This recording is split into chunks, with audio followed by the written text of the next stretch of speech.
This is Suddenly Family. I'm Samuel Burke, and these are the true stories of people's lives forever changed by at-home DNA tests. Most people don't realize when they swab their cheek or spit into a tube, they're rolling the DNA dice. You're taking a gamble, depending on which company you go with. See, these tests don't just tell you about your ethnic heritage, they might also match you to relatives you never even knew existed.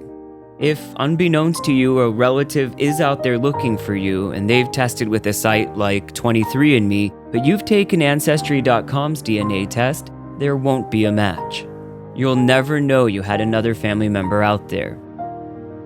When Wolf Martinez sends in his DNA sample, he's entirely unaware his gamble has the most unlikely date with destiny. I looked at her message and she said that she had shocking news. I did an Ancestry DNA test in hopes of finding you, and it worked. And she said, "What?" I said, "Yeah, I just found out through Ancestry DNA." Perhaps the most unexpected DNA result of them all. That's coming up on Suddenly Family.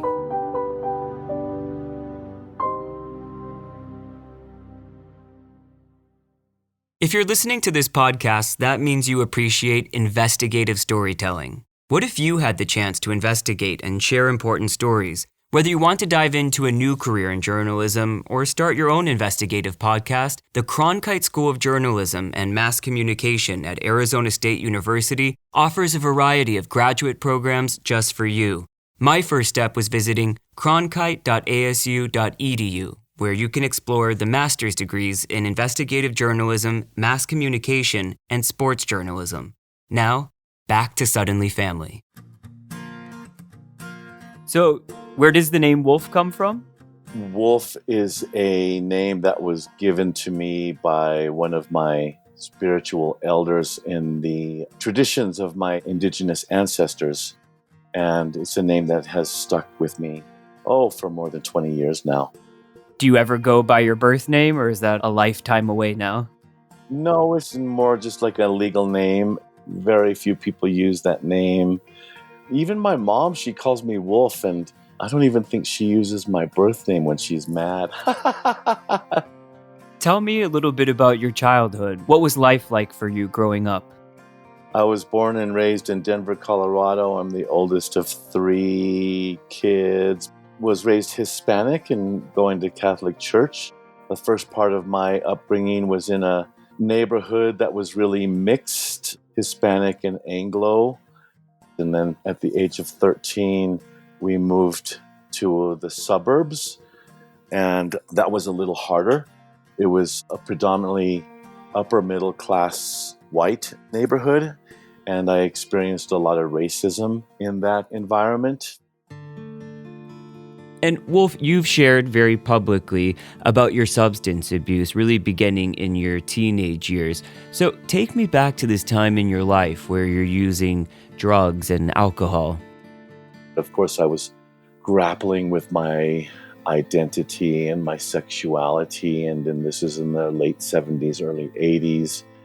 There were no gay figures, really. Definitely very much in the closet. And drugs and alcohol was an easy escape. Around 21 is when I started to really accept myself or my sexuality and going to gay bars. And yeah, it wasn't all darkness. I don't think it is for anybody. We do those things because we find some enjoyment or illusion of enjoyment anyway.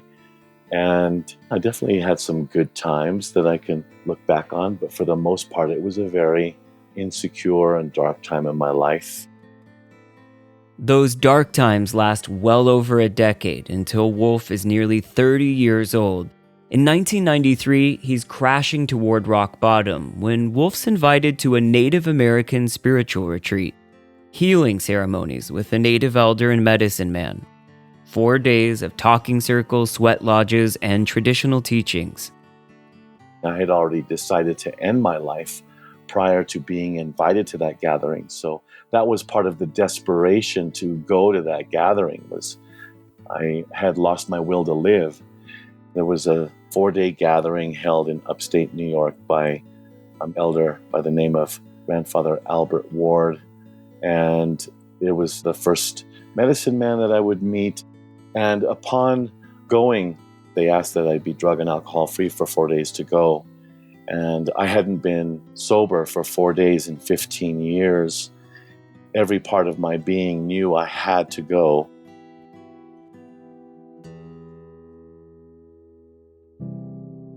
And upon arriving and participating in the first ceremonies, I found home. I felt like I had come home. After a couple of weeks of what I would say is emptying out, I just had this deep cry for a couple of weeks. And then one day I realized I hadn't even thought about smoking pot or drinking alcohol. In that whole duration of time, it never even crossed my mind. A new chapter begins in Wolf's life. He's sober and seeing everything, including himself, with a lot more clarity. He decides to become a therapist and spiritual counselor. Wolf goes from being healed to healing others. Over the following decades, he gains acclaim in this field and starts traveling the globe to help others transform their lives. Wolf meets his husband, and they move to Santa Fe, New Mexico, the ancestral lands of Wolf's family. And when Wolf's dad passes away, Wolf discovers a family tree his father had started, and Wolf decides to carry on the research by joining Ancestry DNA. My spiritual path includes talking to the ancestors and calling upon the ancestors and developing a relationship with the ancestors, honoring of the ancestors. There's so many ancestors, especially great-grandparents and so on, that I didn't even know their names, so I wanted to learn more about that. Did you find them? Yeah, I found a lot of information through Ancestry. And take me to this day where you get an unexpected message. So on April 7th of 2020, a couple weeks after lockdown due to COVID, it was a Tuesday morning, and I got up and I saw that there was a message on my Facebook in the folder that's from people that you're not connected to. I looked at her message and she said that she had shocking news. We'll be right back.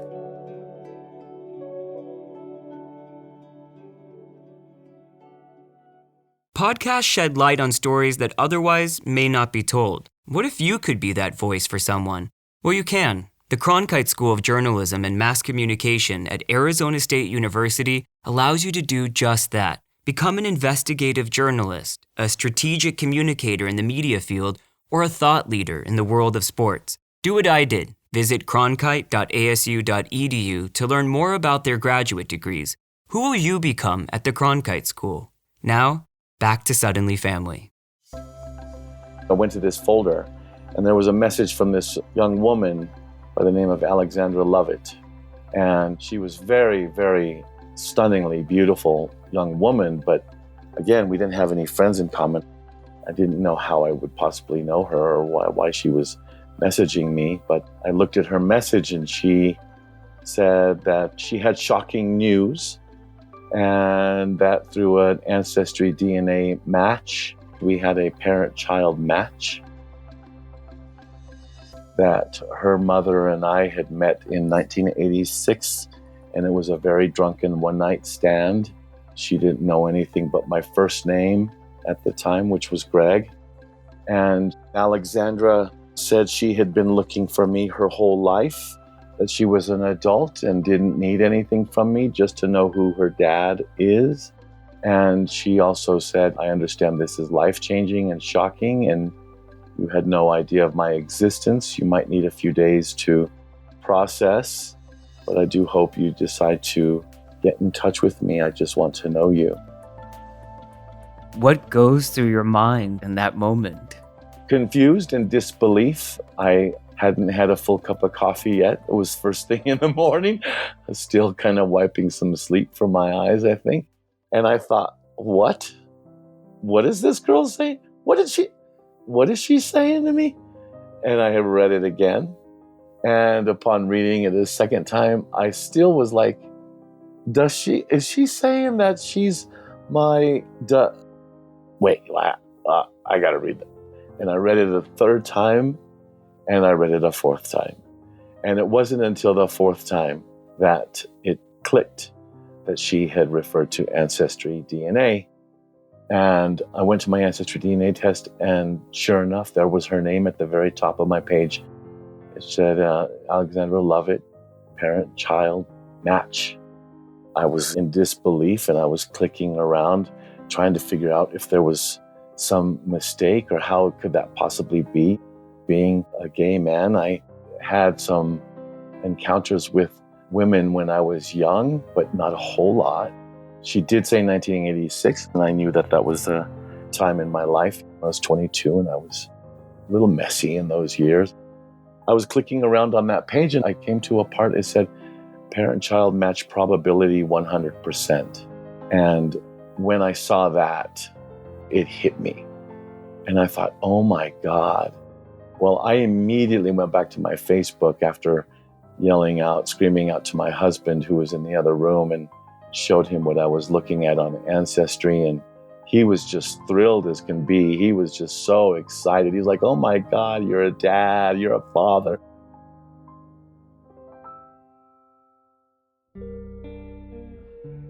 So much of society has such a black and white view of sexuality, so I'm sure people are listening to this and wondering, what was a gay guy doing sleeping with a woman? You're opening up another topic. Human sexuality is so complex. I know very few gay men that have never had an encounter with a woman. I don't think that there is this strict definition that exists. There's some fluidity, and that we're loving beings, and we have the capacity to love all people, and who we're sexually attracted to might be more greatly to the same sex or the opposite sex. I think there's a lot of confusion about human sexuality in our contemporary world. You were surprised by this news, but you knew it wasn't out of the realm of possibilities. It jived with your past. It was in my hometown, and it was in the neighborhood where I lived and in that time in my life. And so the pieces added up. And not only that, there was this amazingly beautiful young woman that clearly had my features. And clearly there was a strong resemblance. And that's what mattered the most to me. This girl never had a father. And she said, I've been looking for you my whole life. And as overwhelming as that was in the moment, it was also clear that I was her father, and she wanted a father, and I needed to be her father. That was really clear to me. And what do you do next? Oh, so then I wrote her back on Facebook, and I said, no, I don't need any time to digest this. I need your phone number. And she sent it to me immediately. And then I said, can you FaceTime right away? And she said yes. And so I literally called within minutes. As Wolf dials, what he can't possibly grasp is what he's discovered in just minutes has taken Alexandra, his daughter, a lifetime of investigation. It's Alexandra Lovett. I was born and raised in California, San Jose. Upbringing was pretty difficult for my mom. She was a single mom trying to raise 2 kids and work full time. But she was always present, always there for us. It was great. And what did your mom tell you about your dad? So I realized very young that I didn't have a dad because they were making Father's Day presents one year. And I was like, well, I don't have a dad. There's not a man in our family. And I went home and I was like, hey, where's my dad? I was like, where's my dad? I don't have one. And she's like, oh, he passed away. But it didn't stop at the questions. I didn't buy it. So I would continuously ask all through my childhood. I was like, well, how did he die? Where was he? How old was he? What was his name? And she was just like, oh my gosh, this brought up more questions. You were very inquisitive. I don't know what brought that on. I just know that I didn't give up. And preteen, I think she thought I was more able to handle it than the truth. And so she was like, okay, listen, he didn't pass away. He might still be alive. I don't know. She's like, I only knew his first name. What was it like when she told you that, when the story changed? I was angry. I was mad. I was like, what? You have been telling me this whole time. It's easier to say, oh, he passed away, to try to not have any more questions, than it was to try to explain how she was only with him for one night and then couldn't find him, and so went back to San Jose. For a kid, I think she didn't want to try to explain her party years. Alexandra's 11 years old when her mom finally admits she lied about Alexandra's father dying. The only thing her mom can recall about the man is his first name, Greg. That's the birth name Wolf was still going by when they met. So Alexandra starts looking for her father. For a young girl, that means staring at countless pictures of men's faces looking for a resemblance. In 2001, Alexandra has her first brush with DNA testing. She's only 14 years old when the state of California has her take a DNA test. They're looking for back child support payments from someone they think might be her father. I got my hopes up way too high, and I was really let down when they came back and said it wasn't a match. And I was really sad, and then I kind of just accepted that I might not be able to find him. And then MySpace came about, and I looked around for people named Greg in their 50s, and I couldn't find anything. And then Facebook came around, and I was looking throughout the years, and I didn't have a last name. She just said it was something Spanish or Mexican kind of sounding last name, so she couldn't remember. Alexandra's search goes on for 2 decades, and one of the most gut-wrenching parts of hearing Alexandra talk about her years of trying to find her father is that the entire time she's working off of mistaken information from her mom. She also said that his parents owned a Mexican restaurant. He actually worked in a restaurant when they met, but she just got that little bit wrong and thought it was his parents who owned a Mexican restaurant.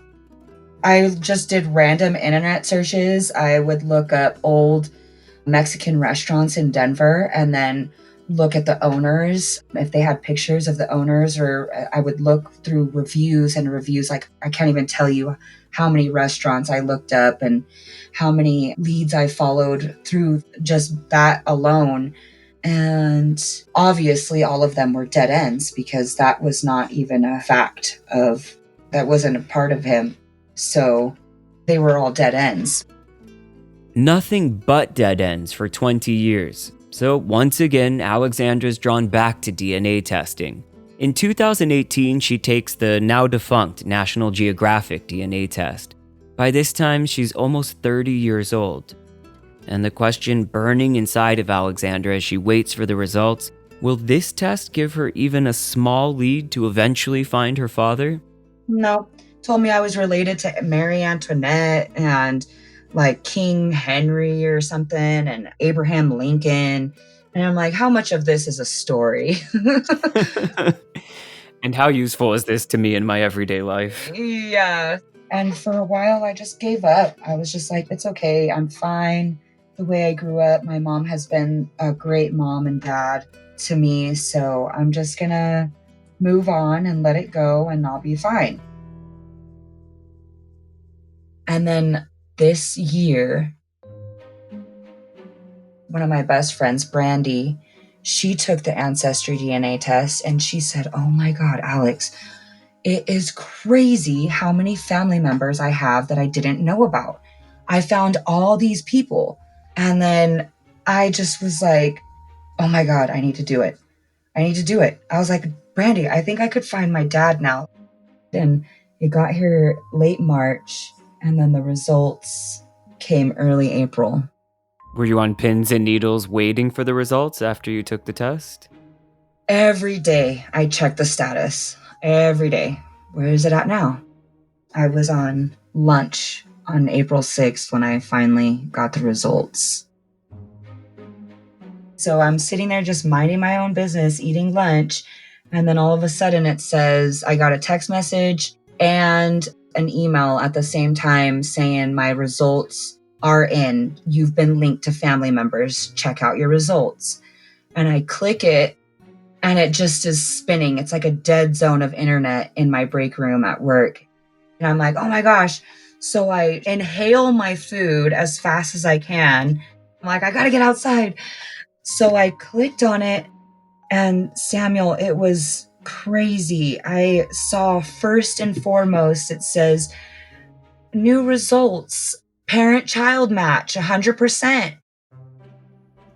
There was this man, unknown man, right in front of my face, and then my mom right next to him. I'm looking at my mom, I'm looking at this man, I'm looking at my mom. The results are the same, says parent-child match, parent-child match. And I stared at it in disbelief for several minutes, just staring at it. What's going through your head? I didn't believe it. I didn't believe that it was going to be that easy. There was no way that I didn't have to put in more work to find this man, that it was just right there in front of my face. After all of that work you'd put in for years, MySpace, Facebook, searching Mexican restaurants. There it is, right there in front of my face. Undeniable. I had to repeat it to myself over and over again. You found your dad. You found your dad. And I didn't believe it. I didn't even believe the words that were coming out of my own mouth. I was sitting there and it just all of a sudden hit me, and I started crying uncontrollably and clicking on everywhere that I could. I'm looking around and I see on there that he has his Facebook linked to Ancestry. And it takes me to a very active, very public Facebook. And it was so satisfying. It was just an amazing feeling to be able to see all about this man. So you are studying your biological father, his whole entire social media footprint, without ever actually speaking to him first. I looked at everyone. I looked at who I was going to contact next if he didn't answer me. So you see on his Facebook page that he's gay? Do you deduce that from what you're seeing about him online? Yeah, I was ecstatic. I was like, oh my God, I got 2 dads. I have 2 dads now. Like, not just one, I have 2. Like, this whole time I have had none, and now I get 2. Do you decide you're going to contact him? How long do you let this digest? I was very hesitant to actually contact him. I was almost just satisfied just being able to see him from a distance and know that he's alive. And I was like, no, I have to tell him that I exist. He has to know. I've done all this work. I gotta be just a little selfish this time. I was wondering if there's any chance if you would like to read the message. Oh, I would love to read the message for you. I love reading it. Hi, Greg. I have some shocking news. I did an ancestry DNA test in hopes of finding you, and it worked. In 1986, you met a lady named Jimmy Levitt. You guys met at a nightclub. It was only one night. I am an adult and not looking for anything but just to know you if you are willing, of course. I know this is huge and life-changing. I can't tell you how long I've been wanting to find my bio dad. Please take your time and process. I know it's a lot, especially during this time. I really hope to hear back from you. Yes, very shocking. I don't need any time. I need your phone number. And she sent it to me immediately. And then I said, can you FaceTime right away? And she said yes. And so I literally called within minutes. And I answer it. I can't even remember half the stuff that we talked about because it was just, I was crying, I was laughing. I was literally in shock. I was in shock. And I don't know if I've ever experienced shock like that before. I was dumbfounded. I didn't know what to say. And as I'm witnessing her trying to pull herself together and through her tears, I said, "Why are you crying?" And she said, "Oh, you can't understand. You don't understand. You haven't known that I even exist." She said, "I've been waiting for this conversation since I was a little girl. My whole life I've been waiting for this moment." It was another wow moment. Like, oh my God, is this real? Is this real? What type of similarities do you see in each other? Everyone my whole life has commented about my laugh. I have a big laugh that bellows and echoes. And Alexandra has a big laugh. She also mentioned in that first call that her last name, Lovett, translates to mean little wolf. I almost dropped the phone at that point. I was like, whoa, that was like a piece of electricity that went through me. That was beyond coincidental. How long does this conversation last? Your first conversation with your daughter? It was about 35 minutes. It wasn't very long. I just found myself stumbling, like I didn't know what, I was feeling like, okay, I'm supposed to get to know you, but I wasn't saying this to her, but what was going on in my mind, like, what do you say? I didn't know what to say. I was like, well, ask me questions. I was in shock. I was so happy that I just even got to, even if it was just that one conversation, he knows that I exist now. So that was good enough for me. But obviously it was not. It turned into a very good relationship. I love him so much. It's been amazing. It's been an amazing ride. We've been on the phone every day since that first day, or on FaceTime. And if we're not talking or FaceTiming, we're at least texting every single day since we met. Wolf knows there's someone who will be overjoyed by this news, his mom. And the way she finds out about Alexandra is a really good story. I quickly came to the realization I needed to talk to my mom and my sister immediately, and I arranged for them to get on a Zoom call, which my mother had never been on a Zoom call, so I was trying to explain to her through the phone which buttons to push and how to get on the Zoom call, which took a little bit of process and took some patience. We got her on the Zoom call, and then we got my sister hooked into the Zoom call. I told her early on, I said, I have big news. I need to talk to the both of you. It's not bad news. It's just big news. Once we got on the Zoom call, the first thing my mom said, "So what's this news? Are you pregnant or what?" And well, speaking of which, I said, "Well, Mom, actually, I have a daughter." And she said, "What?" And I said, "Yeah, I have a daughter. I just found out through Ancestry DNA." And at first, there was a moment of like, "Is this a late April Fool's Day?" No, this is what you have and then the reality set in for her. I thought she was going to fall out of her chair. My mom doesn't have any grandchildren. This was her first grandchild. So it was something that she'd always wanted her whole life. Yes, she has 3 children, and one of them is gay. James and Deanna did not end up having children, and the gay man had the child.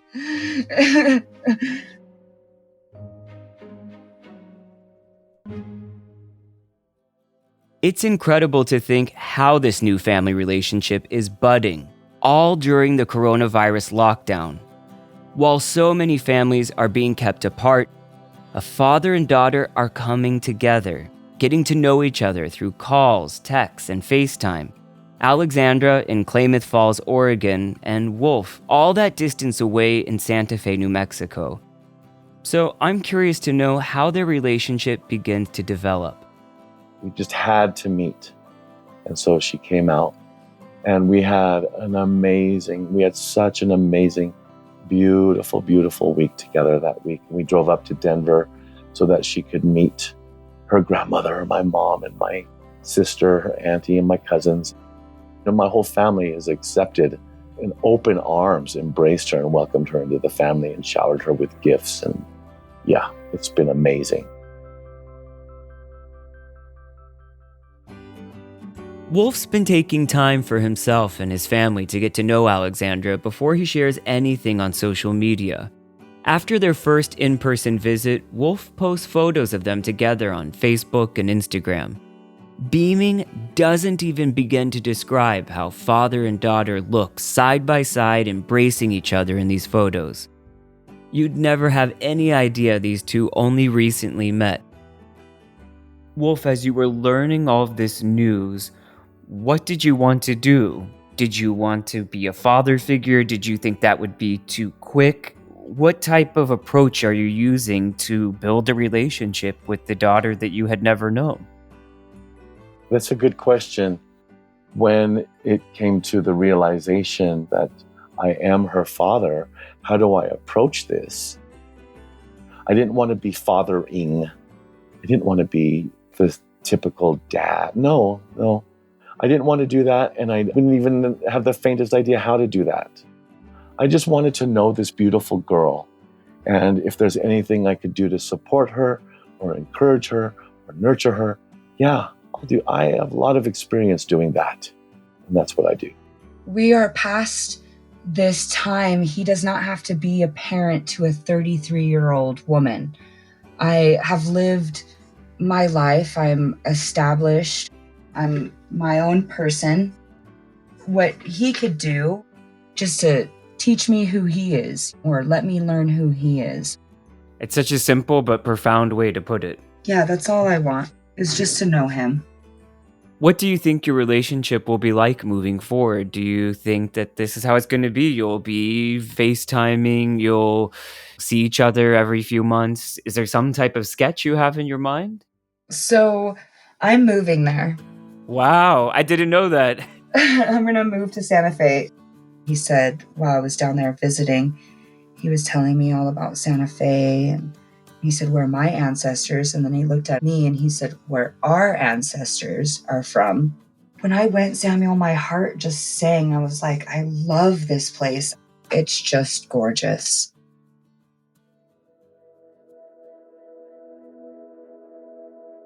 Wolf, this is a strange question to ask you because you didn't know that Alexandra existed, but once you found this out and knew that she had been looking for her father all these years, did you feel some sort of guilt? No. I come from a perspective that everything happens the way it's supposed to. I felt that the timing there was like this divine timing, if you want to call it that. Great Spirit brought this amazing, amazing, beautiful gift at this time, maybe when I was ready or when she was ready. Never any guilt or feeling of like I missed out or no, I never really, I don't think that way. I don't think that way about anything really anymore. I did at some point in my life, but I just have this understanding. It happens when it's supposed to.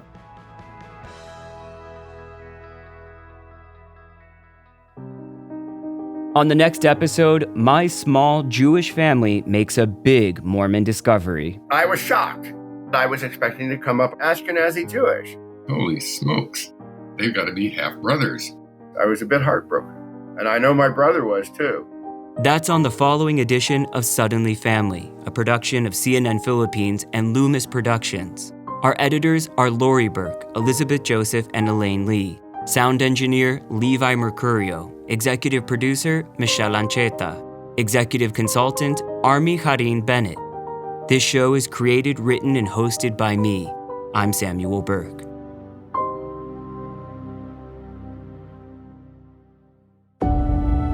I have a responsibility as a journalist to tell the public what's going on. Now more than ever, the role of the media and journalists is extremely important. Make that first rough draft of history into agenda. As journalists, we deliver the news, we give the right kind of information. News really has the power to shape and influence a person's perspective of the world. It's about the people, it's about the stories. We verify, we confirm, we double check, we triple check from different sources. To give them the truth. Trust, in one word, I would believe, is integrity.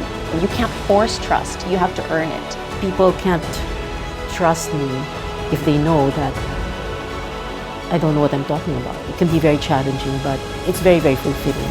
News you can trust. News you can trust.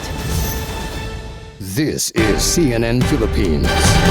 News you can trust.